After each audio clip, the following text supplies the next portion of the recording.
Community hall से लेंसिन बिरो radio station की ममांग लेबिरिबा इकाई कुनजरबा मयाम पुममक्सु अदुगा तकोगी सकंग माइखंग नबगी तोरम से होंगनन नबगी दमा तोरम मसिबु यावबा लाकबिरिबा तोंगा तोंगानबा मफम कयादगी लेंबिरकलिबा इकाई कुनजरबा लिसनर सिंग रेडियो टाइमन बनुंग सिबिबि सिंग लाकबिरो अदुगा कोइना थमजरिबा सिंजरिबा कम्युनिटी हॉल असिदा दुमक अखोई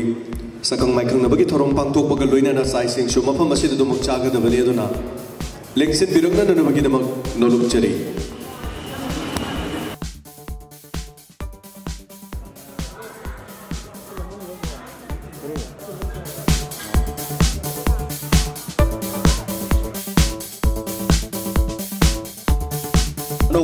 लिसनर पुनमा डायमंड की लेजरिबा कैंपस असगी मनुंगदा लेरिबा कम्युनिटी हॉल असगी मनुंगदा लेंसिन बिरकनबा नलुकचरी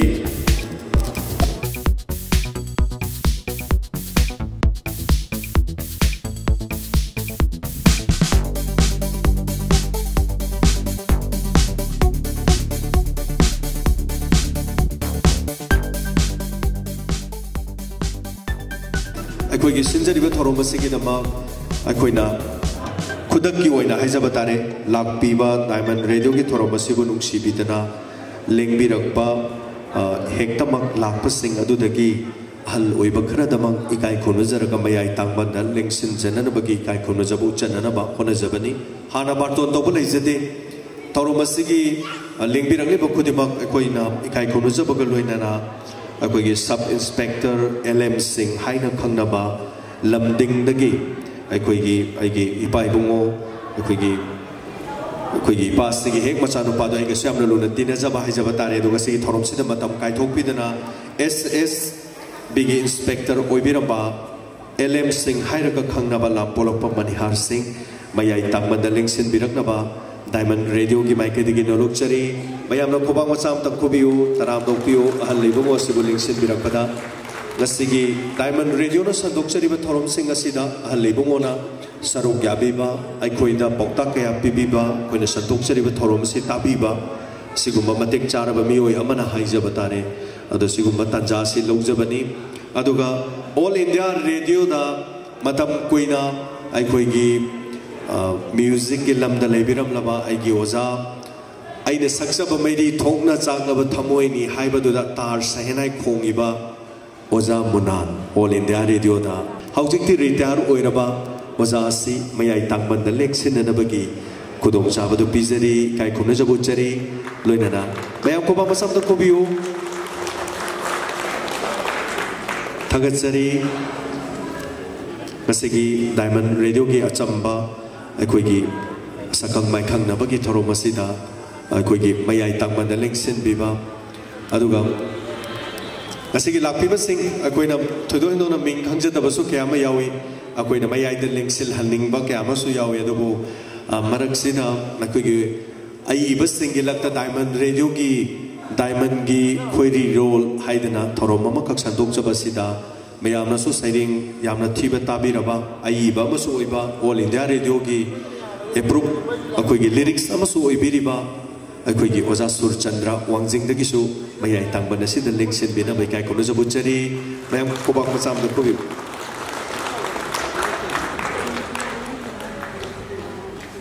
थागचरी अदुगा अखोइ मरकता खुदोंग चाबसिसु दुम लौजगे ngasiगी थोरमसे हौनना नबगी दम होना जगे चक्सा मांगसिदा यामना सांगना कोइ वांगांग बगुम्बा करिगुमा ते ते थोरमदी कोना चक्सा मतुंगदा ओइना होना जरगे हौजिमकिदी अखोइगी डायमंड रेडियो की थोरम सकंग माइखंग नबगी थोरम से हौदोक जबोइना अखोइगी नुपा कंगलुपकी माइकैदगी सुम ममांग लोमदगी हौरगा फंबिरिबे लेंसिन बिरिबे सिंगना आई अदुगी लमदमदगी लाक्सबनी आई मिंगसी कौई हाइबना चिंगबसे अमममता मदुगी खुदोंग साबा मखतंग लौजगे अदुगा अहानबदा अखोइगी ममांग दा फंबिरिबे सिंगी मरक्तगी अखोइगी हलिबुंगो लेंसिन बिरागा मिंग अमदि लेफम ताकपियु मथंग दमु मथंग मथंग सेम साबियु हौजिक अहानबा फमलिबसे कौशनजरी अदुगा मथंग दा लेबदुसु मतम कानादनबा स्वाइदा दुम सेम साबियु मयाम कोबा मसा मदं कोबियु कोबा खुबुदा centering they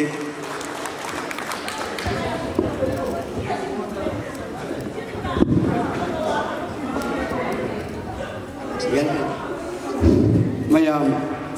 mayai tambal family ba ahal sing amasung nuksijiraba ikilinau isechan fai punamapu ngasi diamond rejo da laiba punamapu aina hanna thagat chari aigi ming ramu tensubam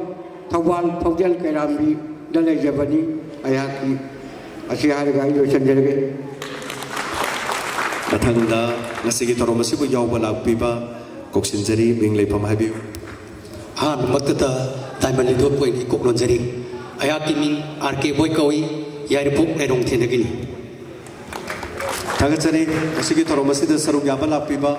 mathangda mo koksinjari do mathangi ro de kya musem sabiraga karanak na lebina banoluk chari ai khohambi cap spy khohambi senjamgi yaima kopje ai gi bi Tagachari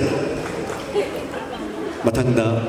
leksi birana banoluk chari asigi toromsida saruk yabiba hai jabatare ha mamakta ai mayam bu kok ona lundari ai tekcham dagini ai gi mingna tangang tekcham ai diamond de lejere ai gi certificate na ai Nanda Kumar tekcham na dum lejabani e wa famsi tamjarga ai pension je Tagachari diamond gi khoiri role hariba sairengi warek pabagi duda saruk yabiba miyamna tabibaduni aduga mathangda mo koksinjari aigi ming metozam tomba kawi kap awal kai da gini diamond bo punsi supagi waina mayam gi seba to boi sunana thagat pije mahagasesu diamond gi khoiri role hariba saireng wareng duda saruk yabiba dugumlaba mioi amani mathangda amuk ningsin birang na banoluk chari kitang thuna na bagi damba aduga kudong sabada lokjagi mayam khoba kobiu ehak thawal wangkhem dagini aigi imingna huidrom noren maitai diamond channel ji taawda to kematik nuai jaba inaw se magi makhon je sawa hawdo manba ai penjaba mas ai thawdi yamna chinjai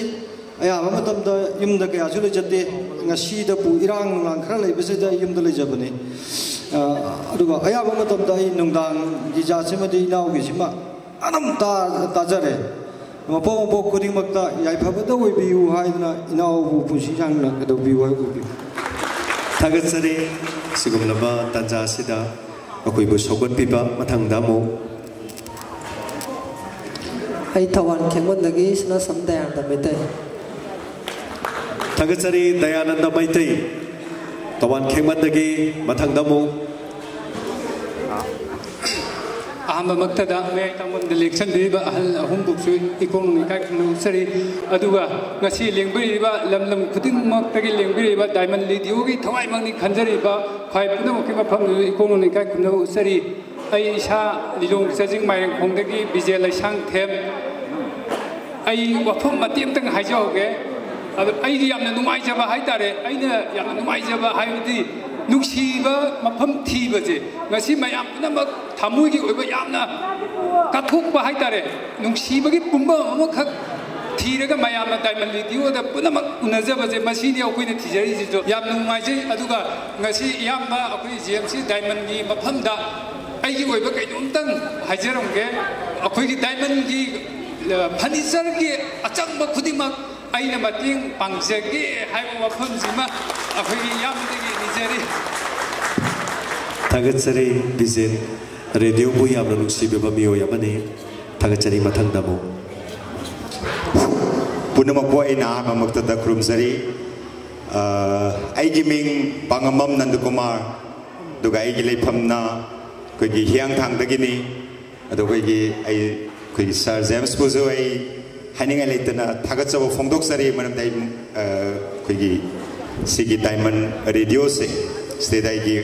aigi saireng adigi wareng ai pazagiba atha yamna suddenly sugumba kanoma layena tajabadu da yawbal laksabani ado thank you everybody masamak se army da thabak toramba miyo yamani army su oiba plus saireng su iba aduga khogi naha ichali se singna haibi khojen jamna phajaba nupam khak diamond radio da saireng thi announcer o hello abda sinu pajini मैं खुबान तो कमी हो please Khonjen yamna phajaba sereng thumani paduni yang thangdagi iyamba thagatchari mathangda mo khudong chaba pijari. Ahan maktada ai ngasi Diamond Radio ki sakang ne habi no mila sida mak de lengchen birba an simbo ikai khunu chari amadi Diamond Radio ki maruk loi ching ikai khunu chari ai gi ming ye kom Jugeshwar Allies arul ai thawal khema thongjong mukong de ni sia jar thank you Thagatchari ichinaw nasigi thorom sida saruk yabe balak piba sigi dama mathangda nasigi thorom sida saruk yabalak piriba khudong chaba pijage Ano maktada kai khum najariba koi ahlahum go aina kai khum usari aduga koi Diamond Radio go nungsidan ringbi reba isino kudima aina namai ba di kok nom phondok sari ai ji sagurun tera digi somendro ina ai damin quiz da yamna participate tau jaba du mamisa mane aduga AR Imphal ki mingdana sagurun tera digi pomcha hai bodone adu ngasi yam nuai jabamna Sir James ki khonjen de radio da di ta ba phangaga sakhangja da base ngasi sakhangja base masi wa ek pai no ai Diamond Radio na joy goi re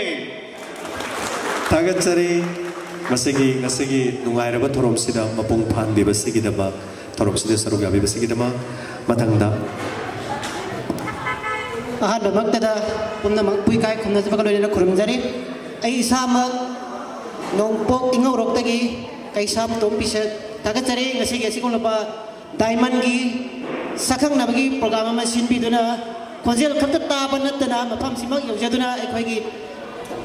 Diamond gi maru aiba thodang pobiri ba Sir James pui kai khona jaba kaloi na khurumjari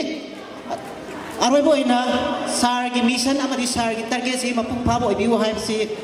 ai gi phamdi sar da thamjari thank you Thagatchari mathang ama mok lengsen birang naba aduga sai singi tharo mama su wali banina mi su ya banina kitang naksan birang naba mathang doluk chari ahan maktada aikoi gi ngasi gi Diamond Radio gi tabiri ba isinau singi sakhang mai khang nabagi khulong jaba silok sinaraga mayai tamand le mi riba ipa salaba lahumbu kai kono buchari khuding mapu kai kono bu sabag loirana ehak ki ming ibo sauba Jumna na konthok jamni ehaki leifam isam khunau hai basi mayam na khang mada kitang war pani sarang pan mamang bingi gina maning da taba khundu gini ehak Diamond Radio ki damak ta dinga sinong phoda phone call ama da saruk yaba phangjate adubu Diamond Radio ki haubuda gina loi haubo ki function khudim hai dare Diamond hingalak ki function khudim ti ha saruk yaba misi amani ha basi thamjaraga ta James ta microphone sinajake Mama nak kaji ki, nak pula pun ibu tuan bi. Isai gaya musak pa dole. Paza ba ari ba isai gaya musak pa Diamond Radio bo ya. Ai gi ming bimol ko se ai pasikong de gini. Diamond Radio ki program sing sita adu ki matik nuai se makata na he hem nuai program ki hapsa de miyam ki sewa matang kuina ma to lom na sewa phangwi hapsi thamse. Ai samak no po ngor te ki Sobasandra. Ngasi Diamond Radio da ko si asuki mating nungai Diamond gi crime report ama di ka no quiz na sing ba se yaw ba di yaw ning ne du yaw phang de ba na jin ne hekta na ngau da ba ma si ya ga ai loi sin ji Thagatchari nasigi tanja sida saruk yabi dana pungning gi wa phongdok piba inawa si masagi maming haidring ai da khudong jawam ta lok sage Manipur da tongan ba community maya amar khunda leita dona lei Masida tongan ba culture gi oiba marifa nat kirat sandong no phona bada aine isai sing khomje no bono khwai di ki mateng pang bibe inauni table level jota listener sing sakhang wai khana bigi thormasi ko saru ya biri ba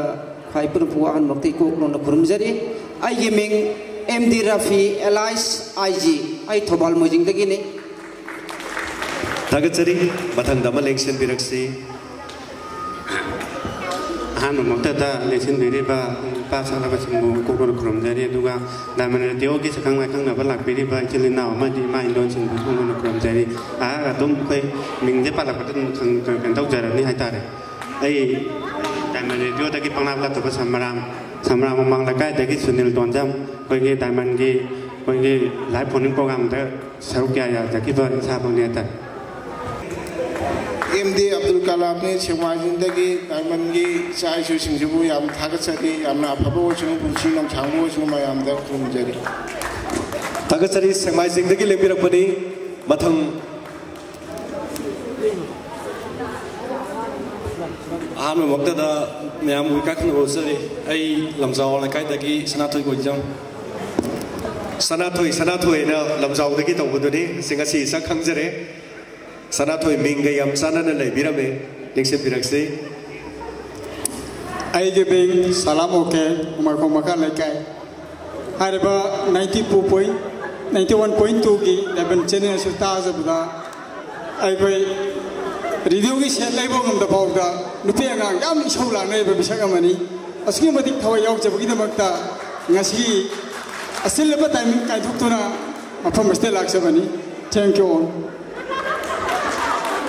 thagasari mai sei na somdo onthoning ba sodo so gol kam nungai je mathang dei chinau pareng ama muleng khat pirang na ban nolok chari koi matam ya bang han da bida hai tare sak gi mathang ama su ling se biro ai sangai mum dagi atom bani si halo sinjarke sangai upam dagi atom ba phonyam tokon bodo adu sini ge se khangbire everybody welcome an hokta Diamond Radio bu aini kongna kurumjari puno puthagasari aigi ming Ratan Yaripok lerong ten pitra dagi Yaripok dagi Ratan thagasari saruk yabi basigi dama aba nolokchari aigi leifam thangmaiban adoga aigi mingsina wahengbam ningthaubi hoje kaspani phalda matam isei sakpoina lejaba duga aigi sei je mayam tabiram gara tabiro bide khangdi yamdi santokpani numit yung bada takla balerakta nathanta chatkanu pm haibado thank you thagasai tabiram daba taragasu sakpai sei du Diamond Radio da pisan biro Diamond nabu tharadi ta da bamta leira roi mayam khobab to khobiu please thagasari President member the Pambiriba Hansing Amadi Tinbiba Punama Laikan Suna Sanaba 91.2 the Santoiba Diamond Channel Sida Masibu Tauram Santopiriba staff Punama Amadi Tinbiba Punamaxi Sai Kutingi Sumana Dum Unasi Punsinum Sana Nungaina Harauna Punminasi Habo Pamsima Habata Tamzari Loinana Aya Tenta Kongbal Dagini Yumnang na sapam ni Ming na Sandra Singh Kawi adu aigi microphone si James Tess nolok chari ahan mamaktada panu pukurum jari ai ming morang tem kulasandra ai khamok tagin thagasari khangabok tagi lengpirakpa asigi toromasi bo mapung phan bi basigi dama mathang damo koksinjari ahan mamaktada ta istilanjin biba madi marmopang sesel kadimukpu ani kai kuno chali apam khada ju thamjani meni adama khoi jar sar jemsna hojiksi matam ju thenjale sanmangni na tungdamu makhasate chali matugina ai sakkatang takcharam baga microphone thadok jade agi ming asem subol thawal khidmal asem subol han baktada ngasigi siguma silba tanza kayamal kaithopidun legbiraliba punong poi kongnona khurumjari taram okse aigi ming ahibam jiten iramse awalikai karimaka anda sakse khone tak pasin wai ta tanza se yalba as khojil siga kya khena ba kya ma yawbada adu mai khoina gasi simbai sa leibe sa mate khrasina ma khoina tawri ba thab thauram kaya se khoina haib de singha ba kaisu loiba nai roi aduna sigidamok tai khoina thawai hakchang ji yaw na sumaina program se silang na sai khuding idum chathaduna laksabani masigidamok ta khoi gi sap singbusu yamna namkhoi litim thagat pa phongdok sai masiharaga tentana lusin jagel ahibam jite mayamna thudo hidona radio khudimakta khonjel tabiba adugumba radio bunungsi biba mihoyamani mathang damok asi dai bin disim biriba anjingbo kongnonjari ngasi Diamond gi lakpiriba nusibi lakpirisibu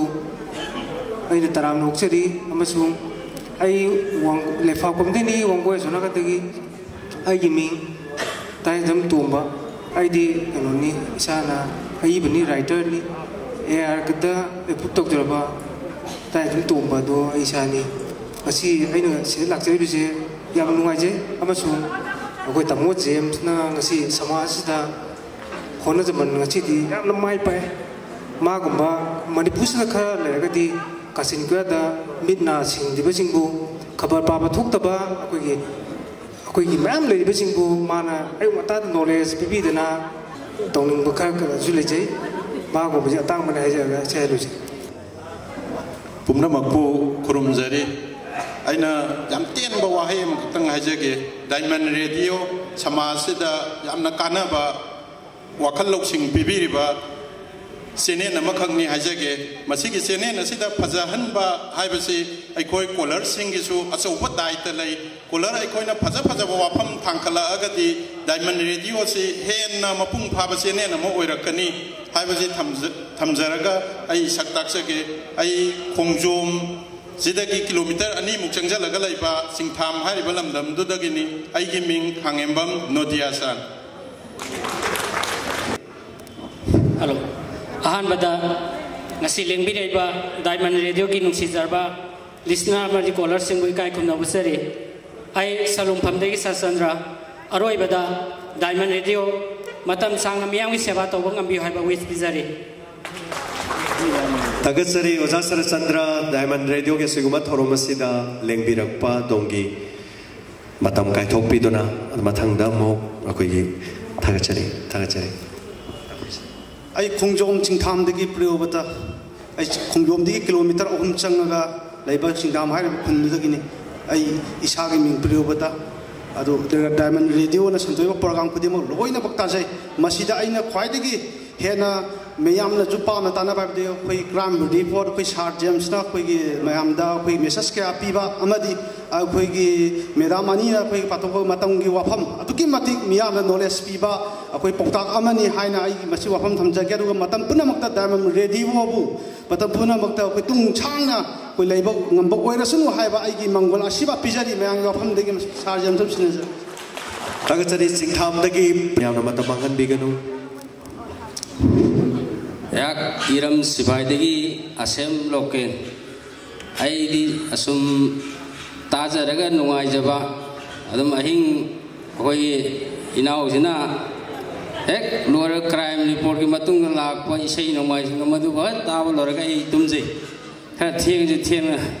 adum ai toraga yam thawai yauna taja ba amani sumai togodere habisi saigi hoi inau ta nyam tuomba harisna chalu ja habidi harauna laksabani ada aisu saning laibudra mafam masi mayam purum uraga nungai jabudu phangadra hana phangju phange haina khanjaraga madi gudai dai laksabani amusin thagachari bahanga nolukchari ai tikam mani singdegi inapsa chalu sinjai ahal mamakta gas television biriba ahal lohu pu kono musri aduga atap te la biriba karakatndegi la biriba miyam busu kono musri ai geming salam damen topasing mudum mama lekadegi tagachari adu matang kudong sabal logjage ngasigi sigumba mai pak laba thoromasi sendana bohona bada kuigi listener ma oina haitare masimak na mayam na mateng pangbide haibadi leite dubu loina mo mateng pangbiba ngaktani mapam masida laakanda siguma thoroma ma sinnana bagidamak lakbada achouba daitama masigi program masi mai pangnana mapang tokkiba tokpasingdagi miyoy ama khangni mingdi masamakta dum haihanjarage thank you masigi mayai tangbal lobiriba listener sigi sakang na basigi mayai tangbal the lengsen biriba hansing ikok mona ikai kumna bocheri aduga loinana lengbirak liba masigi diamond ge nungsi jarba listener pumun makbusu ani subdaina ikok mona ikai kumna jobu bocheri aigi ming okay ning thauza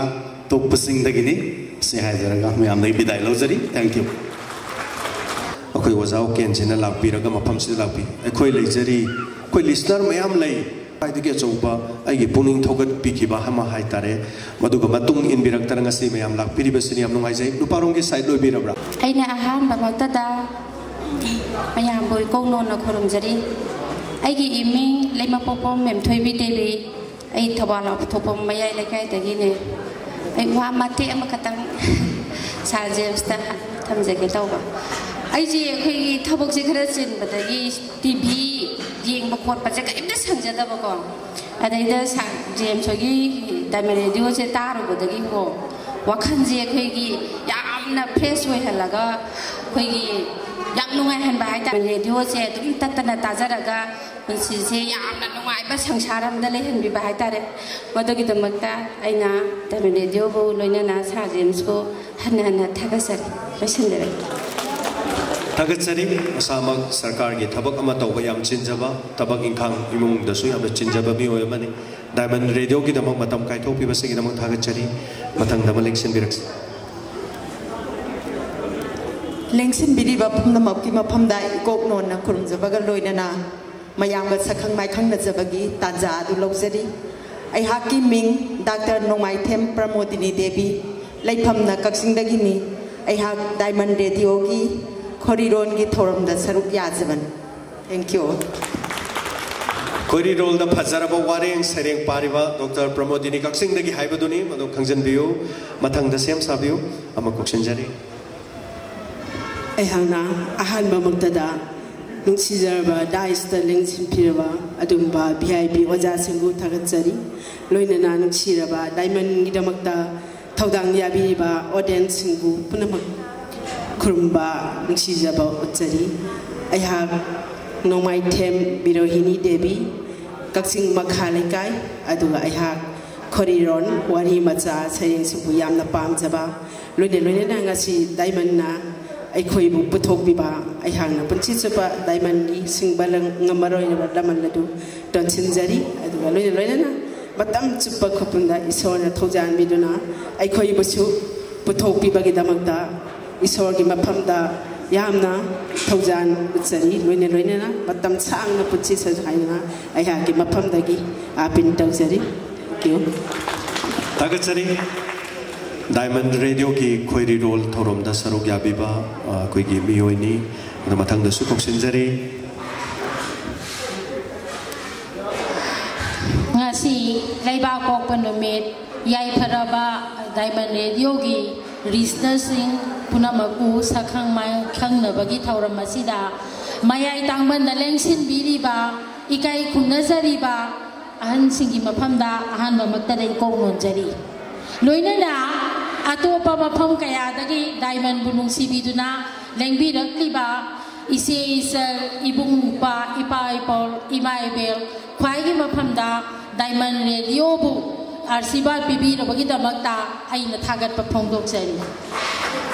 ai gi meng Dr. Sanasam Bita Devi ai thoban khengman dagini ai su saita di pamjaba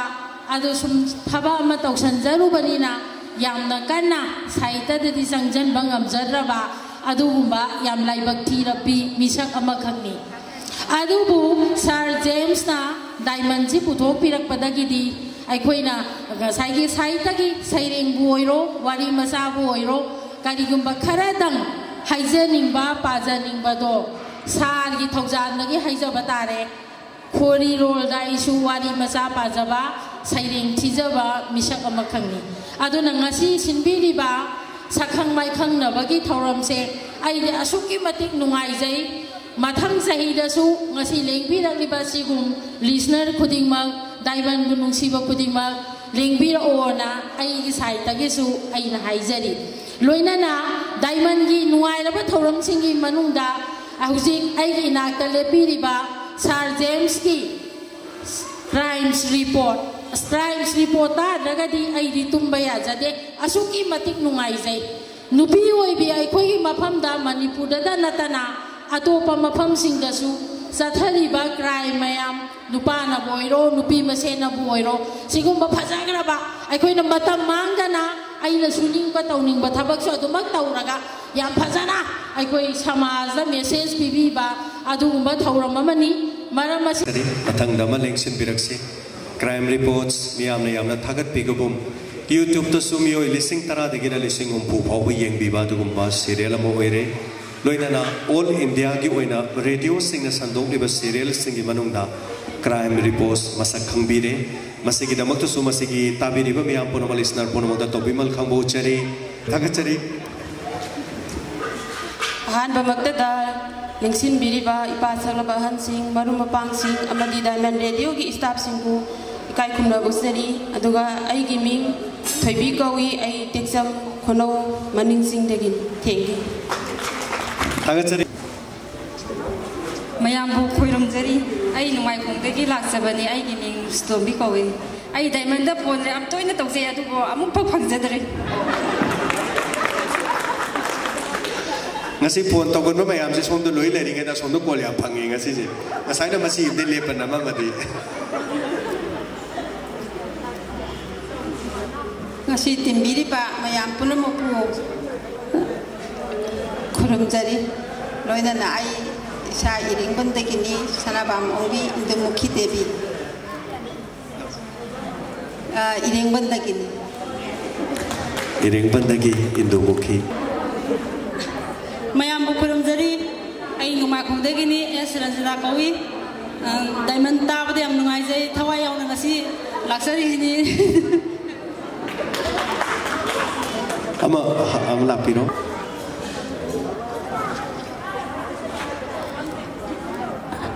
mayam bu ai na muka na kurum jari ai irengban sabai lekai degi binodini si hara loisan jari Lungpho bazar dagi baby kulsum ai atopa minga mana kalpana ka diamond studio da library bo staff pum namaku thagat pu phongdok sari aduga lengbi da pum namaku su aina thagat sab phongdok sari thagat sari adongi wa hai bai jadra su thongna ma bibi basigi dama samramani lekai dagi sowal tempria mayam tin biriba mayam bu iko konan kurumjari Sagol sem priya sambram dagi ko Singtham maning lekai dagi sapam devita singtham maning lekai dagi samram maning lekai dagi samon sem nana sagol sem nanau sambram dagi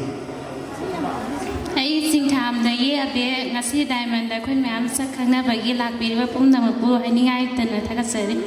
singtham maning lekai dagi abe mayam na kuiraba saruk yabiraba adugumba listaramani matang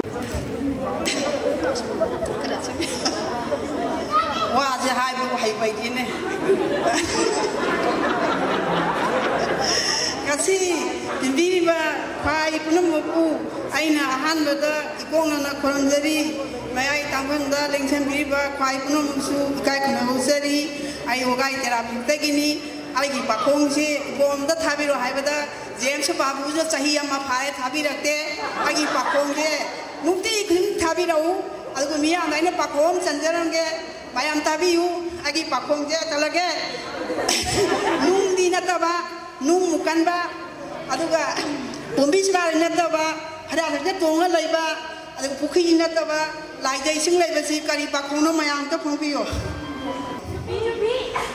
chume nahan de phongam dam ne phongare pakong pambi ni ma se pakong akani mawon da hairo di kaim hairo pakong akani yam nungai jai mathang da koksin jari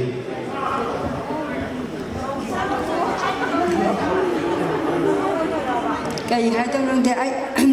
ayak se yai pok ke kudagi bimola aina diamond radio sibu yang sijaba dun an wa chowai na ai laksari ni tapi ba mayam isa inau sibu jo thagasari thagasari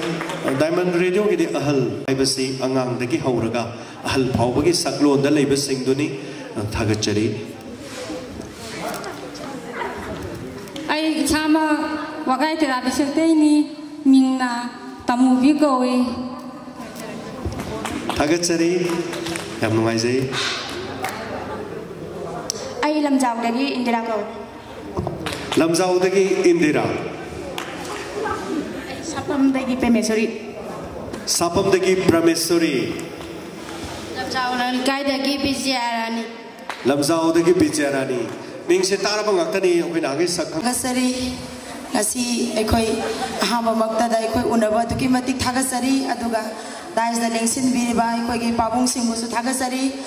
aduga Diamond Radio na matam sangna chahi ani miyamgi seba tawbirakpa awa ana thidana tawbirakpa sigi damaktasu aina thagasari aduga matam sangna miyamgi seba tawbangamba oibikho ekoi su ana yaudana ekoi su saruk yabangamba oizage haiba wafam do thamjaraga ai Thauban Mela Ground Police Station mamangdagi suni thagasari miyam punamuk ekoi gi Diamond Radio gi karigumba awaba transmitter gumba chakpa hek kudong thiba kanda helmet ama upaga gari macha ma tur thora ja sinu pije do ilerba aduga angamba khara haitare masamak Thobal Bazar da pojon bokot pa dumak tawi mung manung hingba ngamna ba adu loimak thado kanda Diamond Radio da lupa lising ama lupa changa ama leija bakar hekta thilak ba haitare koina yare tema thinbirakanu hairasu nungsi bi ba haitare akoi gi damak amna support to bi ba mi ni khobang masam dang khobi please thank you ahama maktada Diamond Radio gi staff sing bu thagasari laiba listener sing ju thagasari I have Bisempur dagi Rajani sehar ga tumusada thank you Bisempur dagi Rajni koi gi thorom da dum ming tabiram gani ahanbada Diamond Radio bu tasengna nungsijaduna pamjaduna lengsin birakraba pumnamakpu subsin jaraga ikai khumna busdari aigi ming teksa maning sing dagi sauba aduga Diamond Radio haiba maming asinataba atopa maming ama aina yamna thawai yauna pamjaba amtang thonjage madudi thauna channel karigi thauna channel ko ribano hairkanda thabak wana surakanda awaba kauthopa ngambagi thauna ama pi Diamond Radio na aduga yam kanna nadana leiraba mi sing dasu naba pharakani haibagi thauna ama pi sigada leiraba sing dasu sikhiroi haibagi thauna ama pi aduna Diamond Radio se aina thauna channel aina thonjage aduga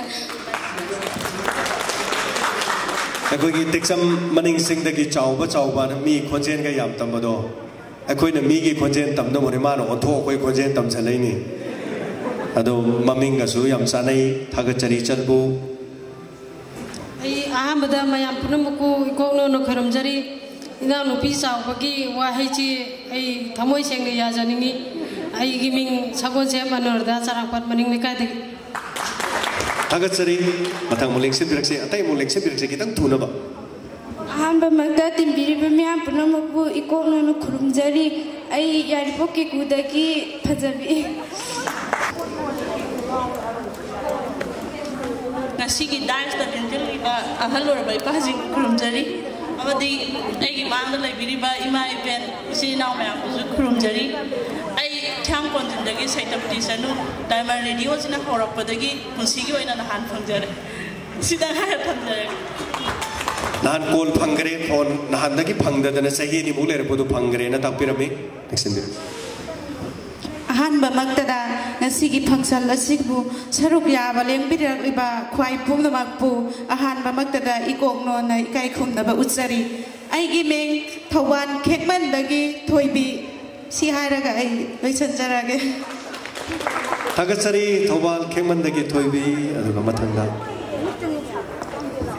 hello ai Thauban Tangjeng dagi Purnima thagachari kitang thuna matam silawjage akoi gi ahanba maktada mayam punaku ikokno na kharamjari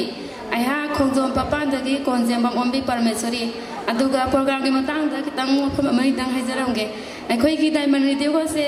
akhoi di thawai yamna ta jai aduga sina sing da aina haijaning godi akhoi gi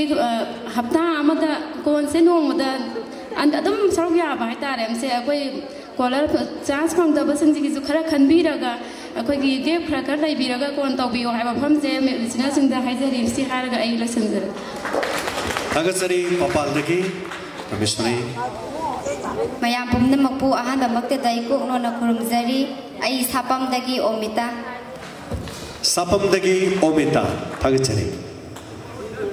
ahanba maktada mayam khurumjari ai Thauban Wang matabadagi yes Ranjita Saya yang fazana sakpa Ranjita. Ai giming ya Nirupama ya poke kudagi. Han bamakda maya puno po. Puno sari ai chamra mamang lakai dagi tonja mabe. Sunin tonjam gi loina bi saya yang sakpa to. Han bamakda mangda leliba mai be maruma pang khwa bu kongno na khoram jari. Ai giming tiam malenga bi luangcha lepamna tiang konjin kumalekai. Aduga Diamond Radio bu tol bataba kuding makta mai pak boy biu na da yekta da punsini sa to boy biu aina kurumjar aina habada baba sing wa hamde ko no kuramjari aduga Diamond gi sinau singbu kai kumna bu sari ai meng bala thawang khiti lekai degi ai all India radio station na jo charu ya jarure aduga ngasi phawode ai Saya yang kakak ni pathok jaruba, aduh, Diamond tadi saya yang ngasih pathok tri.